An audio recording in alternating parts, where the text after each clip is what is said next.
ഉസ്താദേ. ഈ പെങ്ങള് പാർക്കാൻ വരുങ്ങളാരും കേട്ടിക്കണ ഒന്നും മൂളി പടപ്പാളെ.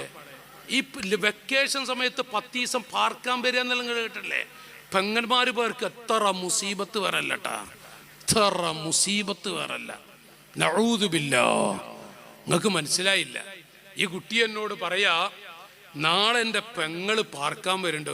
പാർക്കാൻ വരും നമ്മളെ മലപ്പുറം ഭാഷ പറഞ്ഞ ആ കുട്ടിയുടെ ഹിക്കായത്തെ ഞാൻ പറയാ. നാളെ എൻ്റെ പെങ്ങള് പാർക്കാൻ വരുന്നുണ്ട്, ഉസ്താദെ ദ്വാരക്കണം. ഞാനിത് എന്തിനാ പറയണ ഞങ്ങള്? നമ്മൾ കുറേ ദ്വാരക്കാനും ദ്വാരപ്പിക്കാനും നല്ല മക്ക പറയും. വീട്ടിലിട്ട് സമാധാനമില്ല. വിഷയം എങ്ങനെ സമാധാനം ഉണ്ടാകാം? എല്ലാം അങ്ങ് തുറന്നു പറയാല. അപ്പൊ ഈ കുട്ടി എന്നോട് പറയാ, നാളെ പെങ്ങള് പാർക്കാൻ വരുന്നുണ്ട്.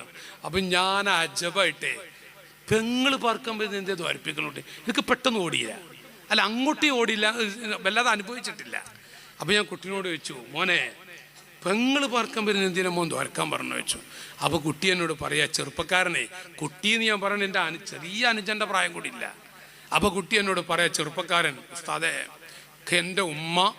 എൻ്റെ ഉമ്മാക്ക് എൻ്റെ ഭാര്യ ജീവന്റെ ജീവനാണ്. ഉമ്മയുടെ നിർബന്ധത്തിന് വഴങ്ങി ഞാൻ കല്യാണം കഴിച്ചു. എൻ്റെ ഉമ്മ എപ്പോ നോക്കിയാലും മോളെ മോളെ എന്നല്ലാത്തൊരു വിളിക്കൂല.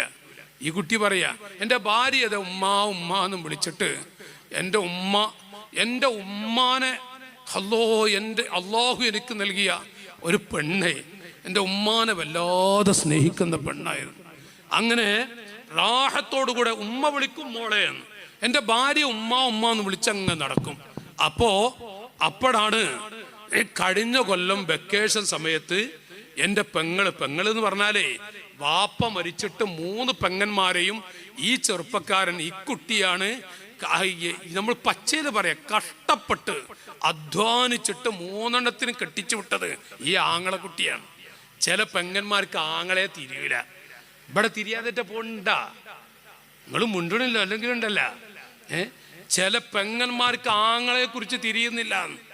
അങ്ങനെ ഉമ്മാന്ന് വിളിക്കും എൻ്റെ ഭാര്യ, മോളെ നിന്റെ ഉമ്മയും വിളിക്കും.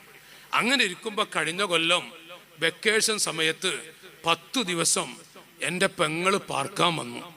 അവള് വീട്ടിൽ കുറുമേന്നും പറഞ്ഞ് എൻ്റെ ഉമ്മാനും ഭാര്യനും 2 ആക്കി ഉസ്താദേ. അല്ലോ, ചില പെങ്ങന്മാരുണ്ടിട്ടാ, അവര് വന്നിട്ട് 10 ദിവസം കഴിഞ്ഞ് പോകുമ്പോ ആങ്ങളയുടെ ഭാര്യയെ താത്താന്ന് വിളിച്ചൊരു കരച്ചില് കാണാം. പൊയ്ക്കടി, ഞാനും കാക്കും വരട്ടാ, അടുത്ത ആഴ്ച വരും. ആ മൂത്തച്ചിയെ അടച്ചുകൂട്ടും, ഇക്കാൻ അടച്ചുകൂട്ടും. അങ്ങനത്തെ ഒരു 80% പെങ്ങന്മാർ, ഞാൻ അതല്ല കേട്ടോ, ഒരു 20% സഹോദരിമാരെ കുറിച്ച് ഞാൻ പറയാത് മാത്രം. നോക്ക് നിങ്ങള്. അപ്പോ അവള് കുറുമേ എന്നും പറഞ്ഞിട്ട്, നിങ്ങൾക്ക് വിഷയം മനസ്സിലായ? അവള് കുറുമേ എന്നും പറഞ്ഞ് എൻ്റെ ഉമ്മാനെ തെറ്റിച്ചു. ഞാൻ ഒരു നാട്ടു ജോലിക്കാരനാണ് ഉസ്താദെ, നാടൻ കൊത്തുന്നൊരു ജോലിയാ. അപ്പൊ ഞാൻ വൈകുന്നേരം 5 മണിക്ക് ശേഷം ഞാൻ അങ്ങനെ വീട്ടിൽ ചെന്നപ്പോ സാധാരണ മോളെ ഉമ്മ എന്ന് വിളിക്കുന്ന ആ വിളി ഞാൻ കേട്ടില്ല. അപ്പൊ ഉമ്മ മിണ്ടണില്ല. എന്നെ കണ്ട എൻ്റെ ഉമ്മ മോളെ എന്ന് വിളിക്കുക എൻ്റെ ഭാര്യയെ, ഇന്ന് മിണ്ടിയതൊന്നുമില്ല. അപ്പൊ ഞാൻ അങ്ങനെ വീട്ടിൽ കയറി ചെന്നപ്പോ എൻ്റെ ഉമ്മ മിണ്ടുന്നില്ല എന്ന് കണ്ടു. എന്താണ് ഉമ്മ ചോദിച്ചപ്പോ എൻ്റെ ഉമ്മ പറഞ്ഞു, എടാ, മൈക്കിലൂടെ പറയാൻ പറ്റുമോ? ആ ഉമ്മ പറഞ്ഞ വാക്ക് ഒന്ന് പറയാം. ആ വിത്ത് വീട്ടിൽ വന്നത് മുതൽ, ആ വിത്ത് നമ്മുടെ പറമ്പിൽ കാല് കുത്തിയത് മുതൽ നമ്മളെ കുടുംബം നശിച്ചു, വീടും നശിച്ചു. ആരെ കുറിച്ചപ്പോ ഈ പറയണ്? ഈ സ്വന്തം മരുവളെ കുറിച്ച്. എൻ്റെ പ്രായം ചെന്ന ഉമ്മമാരോട്, അല്ലയോ ഉമ്മമാരെ, നമ്മുടെ ആൺകുട്ടികൾ കല്യാണം കഴിച്ചു കൊണ്ടുവന്ന ആ പെൺകുട്ടി നമ്മുടെ സ്വന്തം മോളാണ്. ഉമ്മമാരെ, മരുമക്കളെ കണ്ണീര് കുടിപ്പിക്കരുത്. ഉമ്മയാണെന്ന് നെളിഞ്ഞു നടന്ന് മരുമക്കളെ കണ്ണീര് കുടിപ്പിക്കരുത്. ഞാൻ എൻ്റെ പ്രായം ചെന്ന ഉമ്മമാരോടും, ഇവിടെ അമ്മായിപ്പോരുണ്ടാ, ഇന്നൊരു 10 നീട്ടിയൊക്കെ അത് പറയായിരുന്നു. നിങ്ങൾ മിണ്ടലി കണ്ണട വെച്ചാൽ ഒന്നും മിണ്ടണില്ലല്ലോ. അമ്മായിപ്പോരുണ്ടെങ്കിൽ ഒരു 10 ഞാൻ പറയേണ്ടതാണ്. എല്ലാ മക്കളെ കെട്ടിയാൽ അറിയടോ, കല്യാണം കഴിച്ചറിയാം മുസീബത്ത് മോനെ. ഞാൻ പറയുന്നത്, ഈ കുട്ടിയെന്നോട് പറയാ, ആ വിത്ത് വന്നത് മുതല് നമ്മുടെ വീട് ഖറാബായി. ഈ കുട്ടി പറഞ്ഞു, ഉസ്താദേ എല്ലാം കഴിഞ്ഞു, സന്തോഷമൊക്കെ പോയി, എല്ലാം പോയി, ഒരു റാഹത്തുള്ള ജീവിതം ഒക്കെ പോയി. പിന്നെ ഉമ്മ പറഞ്ഞു, എടാ, ഒന്നുകിൽ അവള് അല്ലെങ്കിൽ ഞാൻ, ഞാൻ എവിടെങ്കിലും പോയി താമസിച്ചോളാം, അവളെൻ്റെ പറമ്പിലുണ്ടെങ്കിൽ ഞാൻ ഇവിടെ നിൽക്കൂല. ഈ കുട്ടി എന്നോട് പറഞ്ഞു, ഉസ്താദേ എന്ത് ചെയ്യും? അപ്പോൾ എനിക്ക് 2 ചെറിയ കുട്ടികളുണ്ട്. അവസാനം എൻ്റെ ഉമ്മ പോകാമെന്ന് കണ്ടപ്പോൾ ഞാൻ ഭാര്യയോട് പറഞ്ഞു, നീ ഇറങ്ങിപ്പോണം എൻ്റെ വീട്ടിൽ നിന്ന്. അപ്പം പെണ്ണ് പറഞ്ഞു, ഞാനൊന്നും പറഞ്ഞിട്ടില്ല കേട്ടോ, ഞാൻ ഒരു പാവാണ്, ഇറങ്ങിപ്പോ എൻ്റെ വീട്ടിൽ നിന്ന്. ഈ 2 ചോരപ്പൈതലുകളുടെ കൈ പിടിച്ചിട്ട് ഈ പെണ്ണ് ഉമ്മാൻ്റെ അരികിൽ ചെന്ന് പറഞ്ഞു, ഉമ്മ ഞാനും കുട്ടികളും പോവുകയാണ്, പോടി എൻ്റെ വീട്ടിൽ നിന്ന്. ഉമ്മ 4 എടി പൊടി വിളിച്ചിട്ട് ഇറക്കിയെന്ന്. ഈ കുട്ടി ചെറുപ്പക്കാരനോട് പറയാം, ഉസ്താദേ ആ 2 കുട്ടികളെ കയ്യും പിടിച്ച് അവളങ്ങനെ വീട്ടിൽ നിന്ന് ഇറങ്ങുമ്പോൾ എൻ്റെ മനസ്സ്, അത് സ്വാഭാവികമാണ്, എന്ത് ചെയ്യും ഈ മക്കള്? ഈ ആൺകുട്ടികൾ എന്താ ചെയ്യുക? അവർ കല്യാണം കഴിച്ചു, ഇവരെ കൈയൊഴിക്കാൻ പറ്റുമോ? ഉമ്മാനെ കൈയൊഴിക്കാൻ പറ്റുമോ? എന്താണ് ഈ പാവങ്ങളുടെ വേദന? ആരോട് പറയും? എത്ര ചെറുപ്പക്കാരുടെ മനസ്സാണ് തൊലഞ്ഞു നടക്കുന്നത്, നശിച്ചു നടക്കുന്നത്. ആരെന്ത് പറയും? ഈ പാവങ്ങൾ ആരോട് കൈ നീട്ടും? നിങ്ങൾ ആലോചിച്ച് നോക്കൂ. നിങ്ങൾ അങ്ങനെ ഈ പാവം പോയി 2-3 മാസം കഴിഞ്ഞപ്പോൾ ഈ തള്ളാരത്ര ഉള്ളൂ കേട്ടാ, തള്ളാരതൊക്കെ തീരും. 2-3 മാസം കഴിഞ്ഞപ്പോൾ ഈ ഉമ്മ ചോദിച്ചത്രടാ, ആ പെണ്ണ് ജീവൻ പോയാ?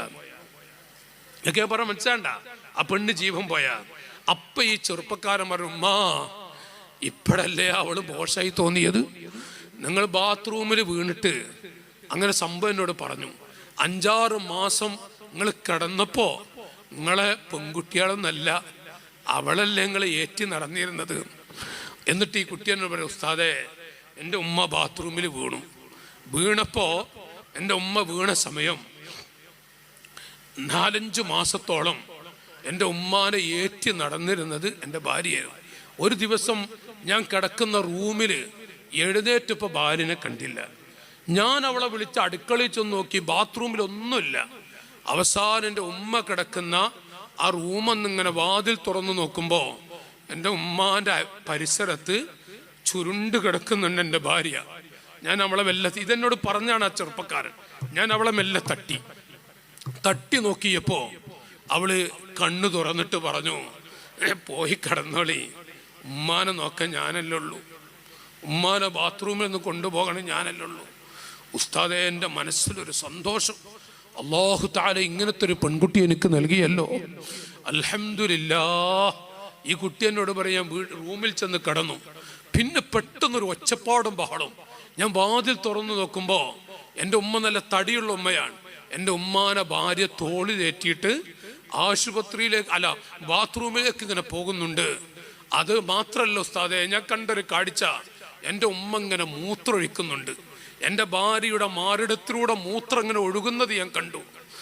ഞാൻ ഈ വിഷയം എൻ്റെ ഉമ്മാനോട് പറഞ്ഞു, ഉമ്മ നിങ്ങളെങ്ങനെ ഏറ്റി നടക്കുമ്പോൾ നിങ്ങൾ ആ പെണ്ണിൻ്റെ മാറിടത്തിൽ മൂത്രം ഒഴിച്ചിരുന്നില്ലേ, ഇപ്പോഴല്ലേ അവൾ നിങ്ങൾക്ക് മോശമായത്. അപ്പൊ ഈ ഉമ്മ പറഞ്ഞു, മോനെ എൻ്റെ കുട്ടി പാവാടാ, അവളെ കൊണ്ടുപാടാ. ഈ ചെക്കൻ പറഞ്ഞു, ചെറുപ്പക്കല്ലമ്മ ഞാൻ ഈ പരീക്ക് കൊണ്ടുവരൂല, ഞാൻ കൊണ്ടുവരൂലമ്മ.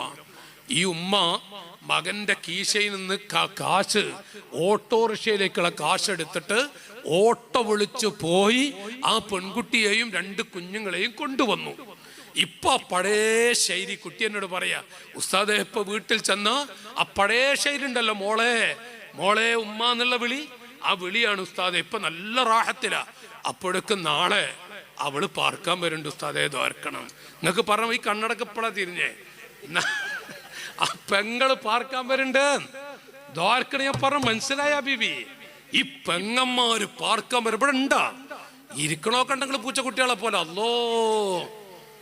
അല്ലോ സുബ്ഹാനല്ലാഹ്, ലോകത്ത് ഏറ്റവും തന്ത്രമുള്ള ജീവികൾ ഒന്ന് കുറുക്കനാണല്ലേ, മറ്റൊന്ന് നമ്മളെ പാങ്ങിലെ സ്ത്രീകളല്ലാത്ത സ്ത്രീകൾ. അങ്ങനെ പറയാ, പാങ്ങര ഉമ്മമാരൊക്കെ പാവങ്ങളാണ്. അല്ലാഹു തആല ബർക്കത്ത് കൊടുക്കട്ടെ. അപ്പൊ ഏതാനാവട്ടെ, ഞാൻ പറയുന്നു, ഒന്ന് ഈ പെങ്ങന്മാര് പാർക്കാൻ വരുമ്പോഴുണ്ടാകുന്ന ഇമ്മാക്കഥ വൈമ്മാക്കഥ. മകളെ കല്യാണം കഴിക്കുമ്പോൾ നല്ല ശ്രദ്ധിച്ചോടിട്ടാ, പെങ്ങള് വല്ല ഫിത്തിനുണ്ടാക്കുന്നുണ്ടോ നോക്കണ്ടി.